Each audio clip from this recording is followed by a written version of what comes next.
Hello and welcome to Wednesday's Wellness Tip. I'm Julie Crane and thank you for joining me today. So today we're continuing on with our little mini series on Nutrition 101, and we're going to be wrapping up our discussion about proteins. So last week we talked about all the critical functions in our bodies that need proteins in order to occur properly. And so this week we're going to talk about the different sources of protein and what are the recommended dietary allowances for those. So the most common term when we think about proteins is amino acids. And remember that proteins are formed by a chain of amino acids that are connected together through and bonded together through peptide bonds. So basically a protein is a chain of amino acids, just like this chain of pearls. So it's a chain of amino acids that are bonded together by peptide bonds. Now when it gets twisted and folded, it turns into its final protein shape. And that's what determines what kind of protein it is. Now, when we eat proteins, then with proper digestion, we're able to break it back down into the individual amino acids. And that's what the body can actually use, is the amino acids. It can't use the protein until it's able to break it down into its amino acid form. Now, your body can't store protein like it can store fat. So not getting enough protein on a daily basis is a common reason why people have problems. It may cause you to struggle with your weight management or struggle losing weight if you're not getting in enough protein. So there are about 23 that we know of, amino acids.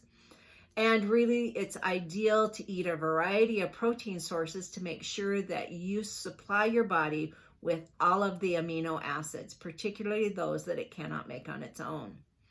And if you don't, then your body's going to start eating away at its own muscle mass to fill in the amino acid gaps.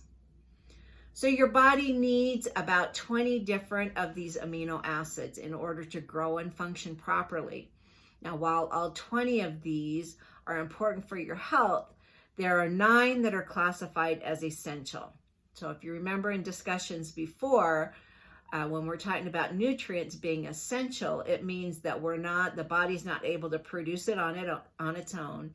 So they have to come from a dietary source.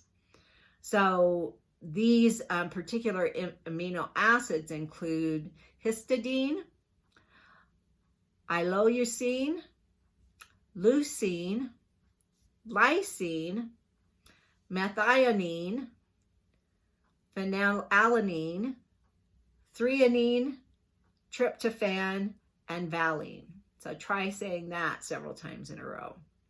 But so although your body can make its own non-essential amino acids, it cannot make these essential amino acids.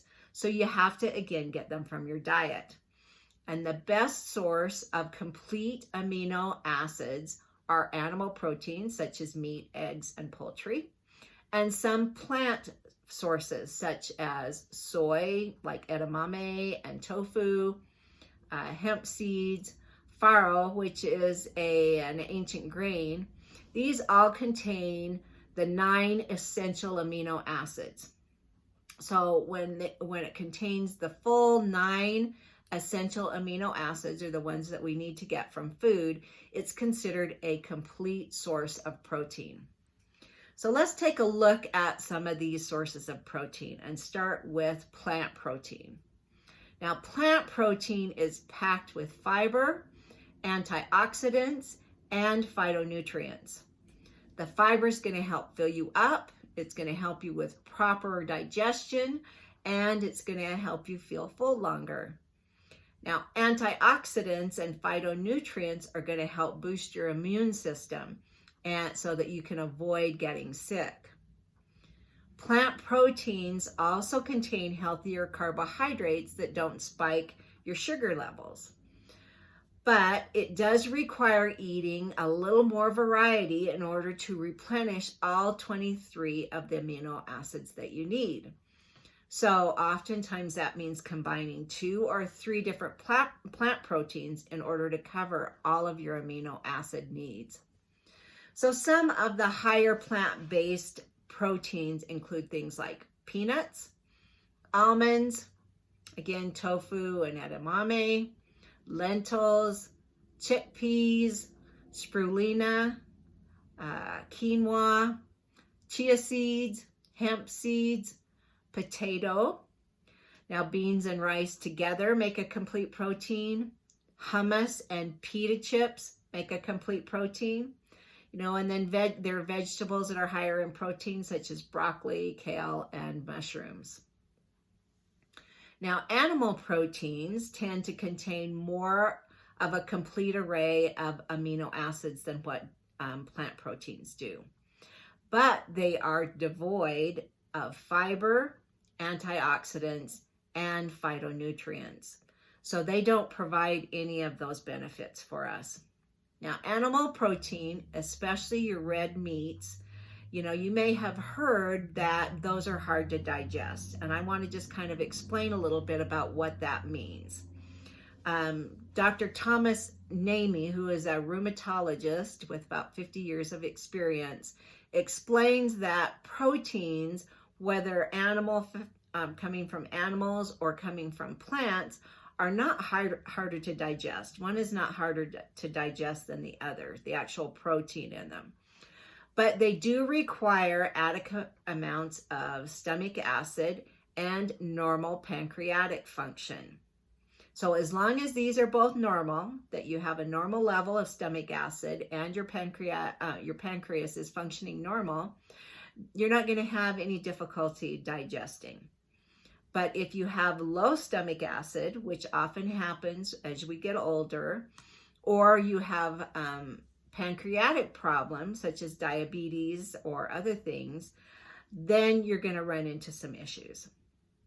And the thing to remember is it's actually the fats that are harder and take longer to digest. So if you eat a fatty meat as your protein source, such as a delicious slice of prime rib, then it's going to take longer, but it's due to the fat in it, where your plant proteins typically don't have much fat with them. So again, it's really more about the fat that's difficult to digest than it is the protein itself. Now, studies have shown that people that are on an animal protein diet actually have lower risk of most diseases, such as heart disease and cancer. The issue with the animal meat that we get to really look at is the animal production and processing. So when we're choosing to eat animal meat, what we really want to be cautious of is to ensure that they're raised in clean conditions and that the methods that are used for caring for and butchering these animals is clean, and it's important in how they do that. So oftentimes we don't have control over this unless we're raising our own, beef or chickens or pork.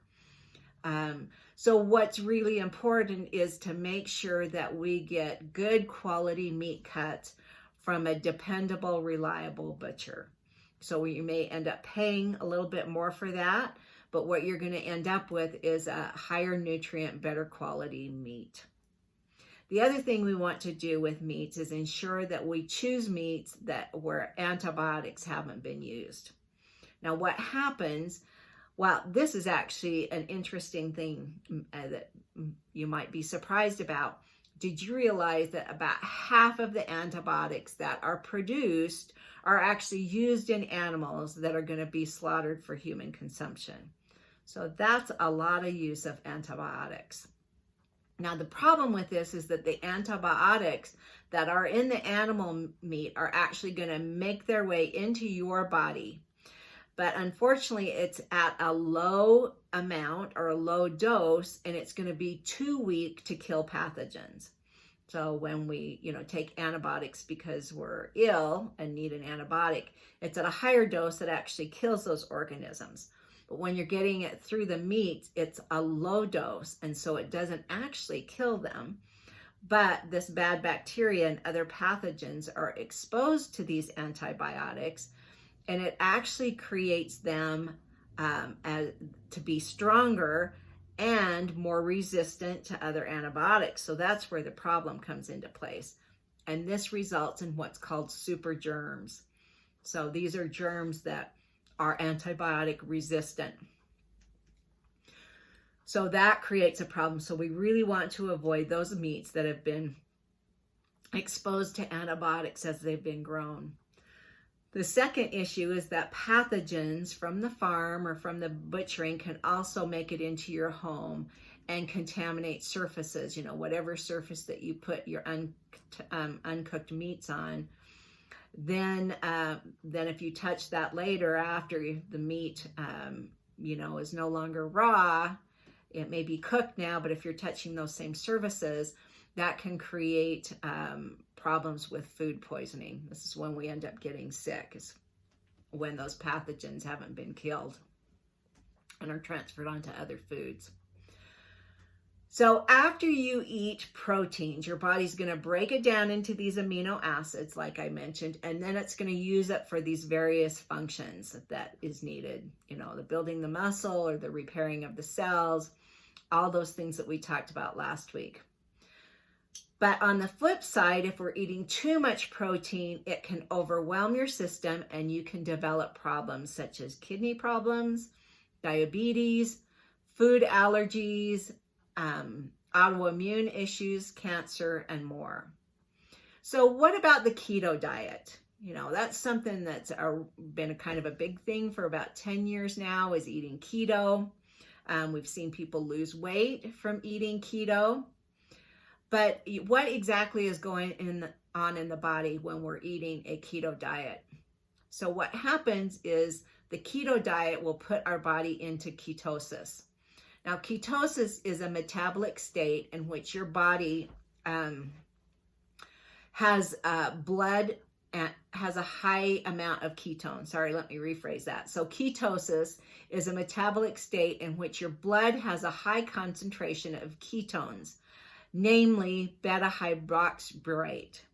So what happens is, as your body starts to use fat as its main fuel source due to the limited access to carbohydrates and to glucose, typically, again, caused by starvation, fasting, or being on a very low carb diet, then the cells in your body prefer using the glucose for fuel. But when your body doesn't have enough glucose to power these cells, the levels of the hormone insulin decrease, causing fatty acids to be released from the body, fat, and stored in large amounts. So many of these fatty acids are then transported to the liver, where they're oxidized and turned into ketones, also called ketone bodies. And then these are used as this alternative energy source throughout the body.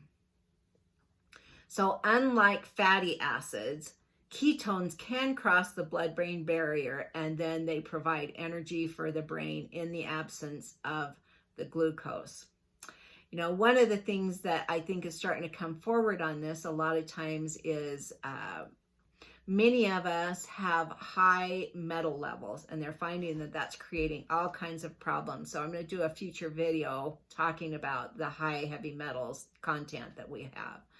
But what's to keep in mind is that oftentimes these heavy metals are stored within the fat. So when we start to use something like a ketone diet, where that's being used for fuel, all those heavy metals are being sent to the liver, which can then create toxicity and problems for the liver if it's not able to remove the heavy metals. But, as I look through the literature on this topic, it's very mixed. You're going to find some saying that it's very safe and a good way to eat, and you're going to find others that indicate that there are long-term effects. So I'll just share with you my theory on this. I tend to lean more into the long-term effects theory, and this is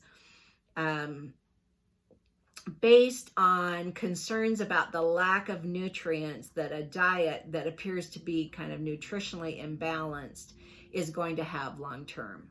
So if you're only eating, proteins and fats and you're not getting the nutrients that are needed from the carbohydrates, I believe that that's going to cause some problems over time. You may receive in the short term the weight loss that you want, but at what cost? So I do believe that this is something, this keto diet can be used therapeutically for short-term needs, but I don't believe that it's a good diet plan to eat overall and forever. So I guess that's something that you get to kind of consider. What do you think? Is it good to stay on a keto diet? So, what is the balance? What should we eat? Well, the recommended daily allowance for protein, if you look that up, is about 0.36 grams of protein per pound that you weigh. So it's based on how much you weigh. But it's important to note that this, when we look at the RDA, it's really referring to the minimum intake that most people need in order to prevent muscle loss, meet your amino acid requirements, and maintain your nitrogen balance. So eating higher levels of protein may offer some benefits. If we look at active adults, they may be better off to ingest more, about like 0.5 grams of protein per pound, or about 0.8 grams per kilogram. So if we take someone that weighs about 150 pounds, that would mean that the very minimal amount would be about 54 grams of protein daily. Or if we look at that active adult, about 75 grams of protein daily. So somewhere in that range between 54 and 75 grams of protein a day. Now, when we look at foods and the content of protein that they have, let's take some examples. So like 1 egg equals about 7 grams of protein. 3.5 ounce chicken breast, which would just be a smaller one, about fist size, is about 30 grams of protein. A 4 ounce steak is about 35 grams of protein. Peanuts, for a half a cup of peanuts, you're looking at 20 grams of protein. Half a cup of almonds is 17 grams of protein. Half a cup of tofu is about 10 grams of protein. Half a cup of lentils would be about 9 grams of protein. And a half a cup of chickpeas is about 7.5 grams of protein. So if you're sitting down to have, a steak and potato dinner, you're looking at probably running somewhere, a 4 ounce steak again is about this small. Many people eat much larger than that. But if you had a 4 ounce steak, you had a potato and maybe some broccoli, you're probably looking at about 50 grams of protein just for that one meal. So if you're wanting to try to stay between 54 and 75, that kind of gives you an idea. So the most you would ever need would be 1 gram of protein per pound. And that's only if you're an active athlete that's lifting weights with the idea of trying to build muscle, or if you're someone that's recovering from major surgery, you probably want to up your protein a little bit. But the really important thing about this, we've just talked about this meal that probably has, 50 some grams of protein in it, is that the human body can only digest about 25 grams of protein every 2 hours. So more can be digested over time, but if it's not properly digested, this can cause some health issues when you have these undigested proteins in the body's circulation. And this is where conditions like autoimmune concerns come into play. So if you're eating a lot of meals that are high in protein, so that you're taking in more than that 25 grams of protein, in that 2 hours, you very well could be setting yourself up for an autoimmune disease because of the undigested proteins. So again, the solution is to eat proteins from multiple sources and to spread it out during the day. It's also important to understand that every protein has different amounts of amino acids present in it. Every protein has higher and lower levels of certain kind of amino acids. And to ensure that all protein is utilized, you must ensure that the content of any particular amino acid is not too low, because that can cause an entire protein to be compromised. And it also requires adequate amounts of digestive enzymes. So when I think about a good guideline for food and for macronutrients, I think of what I've been taught since I was young. Moderation in all things. What do you think? Well, next week, our topic is going to be on digestive enzymes and how important they are to your overall health. You know, the main reason for all disease that people's experiencing today, a lot of it is related to the processing and low nutrient value of our foods. But we're seeing more and more people experiencing gut issues. And oftentimes this is due to the depletion of the enzymes in our foods. So we're going to learn a little bit more about that. So I hope you have a wonderful day, and thank you for joining me. Bye-bye.